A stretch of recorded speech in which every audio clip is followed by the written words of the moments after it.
dumi ng camera. Yun, naka-headset ako ngayon eh. Baon ko. Smoothie saka kamote. Doon tayo sa pwesto. Lamig. Lamig ngayon, no? Sabi, walang kaaraw-araw. Ayun, no? Walang kaaraw-araw. Sabi, lamig. At pala, nag-jacket ako. Yun na. Quick balita muna bago mag-umpisa ang aking pagdodokumento ng break time. Ewan ko kung narinig ako malaman ko na lang. Bali, sabi pagdating ko kanina ng mga 2:49 ay lumapit agad sa akin. Sabi niya sa akin, "Pare, nabalitaan mo na." Sabi ko, "Ano yun?" Sabi niya sa akin, "Announce na raw na magkakaroon ng workforce reduction." Sabi ko, hindi ko pa napalitaan. Tapos kala ko chismis lang. Ngayon, email, parang meeting sila ng 2 o'clock.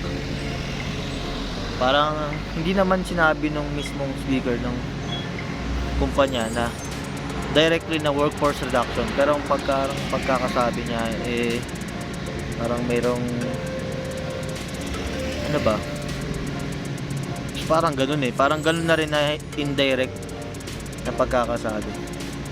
Kaya ngayon yung mga lamig dito ngayon, parang ang daming natamad magtrabaho, diba? Siyempre yung iba kasi natanggal na noon tapos bumalik lang, tapos hindi natanggal nung nakaraan tapos tanggalan na naman.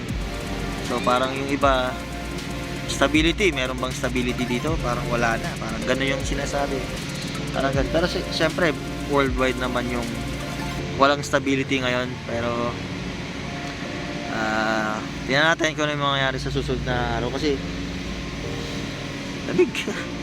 Hindi naman natin mahawak yan kumbaga wala gano'n di ba? Walang kinikita yung kumpanya, lang i-retain niya yan. Siyempre yung lugi, intindihan natin as business side na side nila na gano'n talaga ang mangyayari. Yan, smoothies na lang tayo. Yan. Lamig. Tapos kamote na yung nilaga. Yan. Sumilip ng konti yung araw konti lang, pero lamig, grabe. Tingnan natin sa mga susunod. Lamig. Kain na muna ako kasi ang lamig talaga. Tapos tingnan lang natin kasi hindi natin, ewan ko, parang hanggang na lang kung ano yung mangyayari. Lamig. Mag-jacket mag-jacket ako sa loob sapat. Panghaba na. Sige, time lapse na lang ulit. Kain.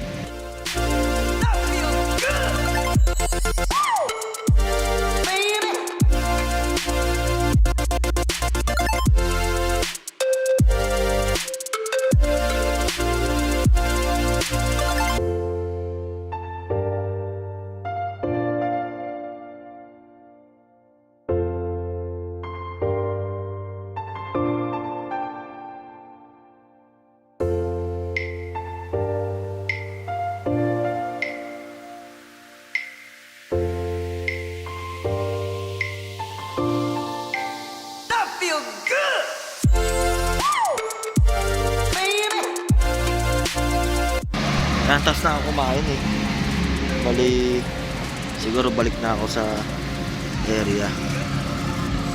Less than 15 minutes pa rin yung ride ko kasi ang lamig na rin naman sa labas. Saka paano man akong gagawin kahit na parang magkakaroon ng reduction in force, honest pa rin tayo sa trabaho para hindi tayo matanggal, di ba? Mali naman natin tuloy-tuloy lang.